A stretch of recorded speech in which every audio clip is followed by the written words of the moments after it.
Ann Applebaum is a historian and staff writer at The Atlantic. She's written extensively on the rise of authoritarianism, and she joins me now from Warsaw. Ann, it's always great to have you on the show. So let's talk about this Africa summit that has just wrapped up in St. Petersburg.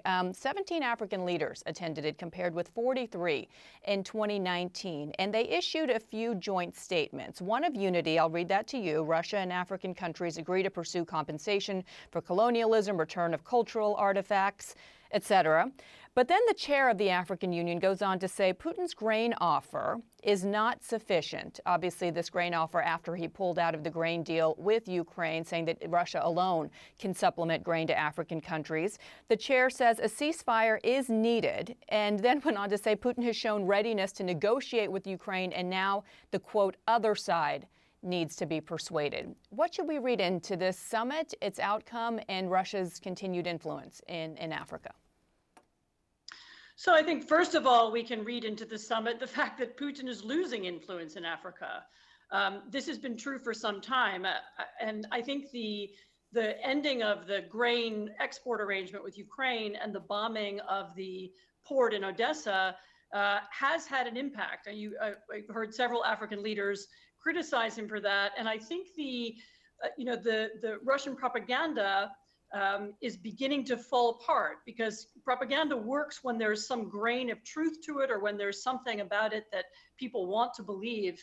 But the fact is that Putin is destroying the grain trade. He's created much higher international prices, and that's hard to hide. And so you have a series of leaders who are really no longer willing to meet with him and are no longer willing to repeat what he's been saying. I mean, Russia still has a lot of influence in Africa, partly through the Wagner Group, which is another intriguing and strange, aspect of this whole story.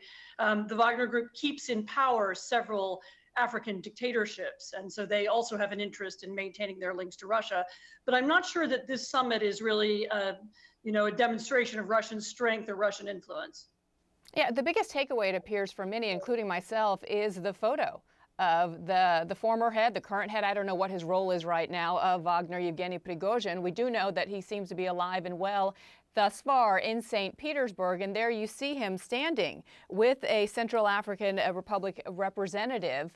You talk about the role and the relationship between Wagner and these African countries. Once again, it does appear to not only question what, if any, response Putin will have against Prigozhin, given that failed mutiny, but also the power that he does seem to still wield with these countries.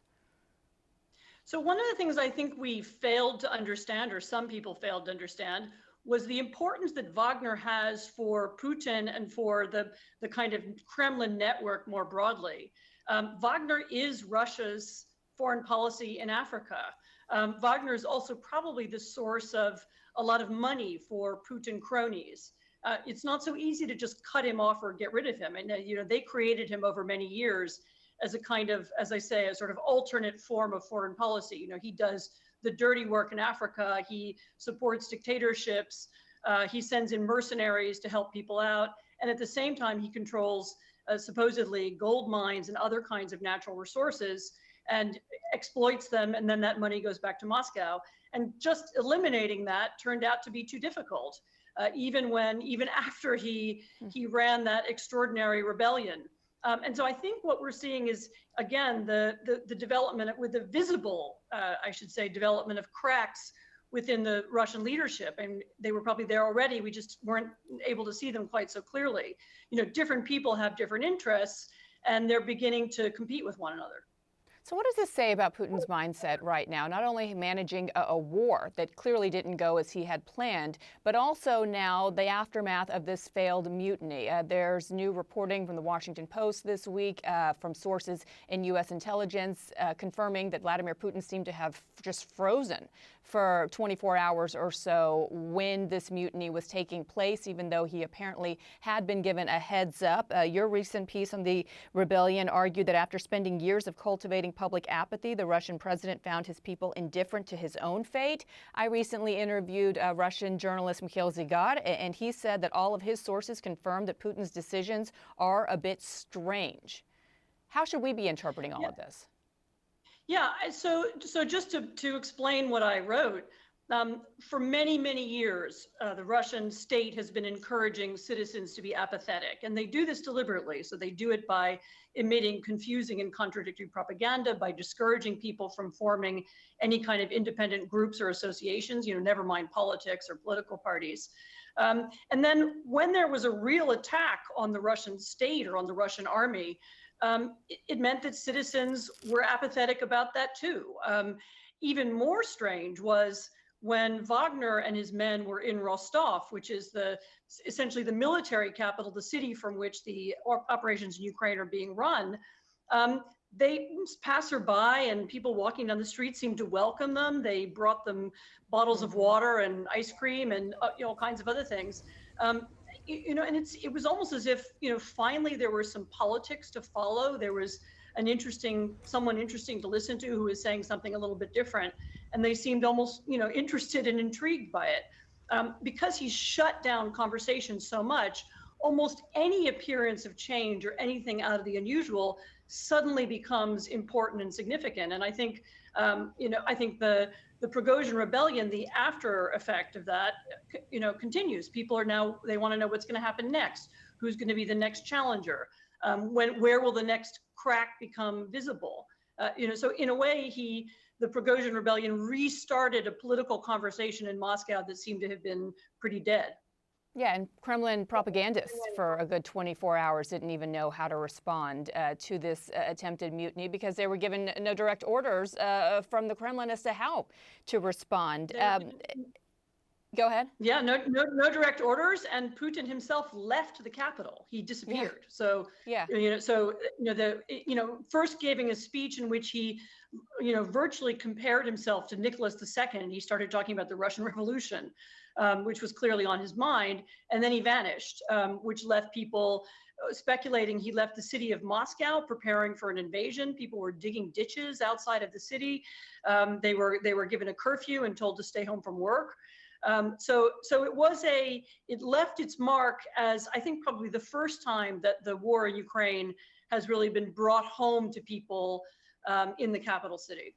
And it still raises questions about the actual popularity he has among Russian people at home. It's very difficult to obviously conduct polling in the country. You talk about the apathy that's felt throughout the country. He still seems to be quite popular, at least with some part of the population. But I was really struck, and it's almost comical if this wasn't a reality. Russian Foreign Ministry spokeswoman Maria Zakharova said today on RT, quote, "The Ukrainians hate and are very aggressive towards Putin exactly because they want him to be president." So we can question, I think, how Russians feel about Vladimir Putin. I would argue that it's pretty apparent how Ukrainians feel about him. It's pretty apparent. I mean, that's a weird form of Russian propaganda where they try and project their own problems onto other people. So maybe what she's trying to tell us is that Russians aren't respecting Putin enough, and therefore she's trying to find hatred somewhere else. I mean, who knows? Their thinking is now very convoluted. And as I say, one of the aspects of Russian propaganda that makes it hard for outsiders to understand is that they deliberately say things that are confusing and contradictory precisely in order to make people say, right, I have no idea what's going on. I have no idea what's true. Everything is fake. I'm staying away from politics. I don't want to know anything at all. And I think that was, yet another contribution to that genre. I mean, remember, the Russians are now in the very difficult position of having to explain why it is that the Ukrainians are making progress, why it is they haven't given up, why they aren't Russians. Remember, the war began because Putin said, the Ukraine is part of Russia. As soon as we walk into Kiev, everybody will give up. None of that has happened. It's been more than a year and a half. And they need explanations, and they're beginning to run short of them. Yeah, and they're going to have to explain somehow why Russia is now apparently weapon shopping in the hermit state of North Korea as well. Anne Applebaum, always great to have you on and your perspective. Thank you. We appreciate it.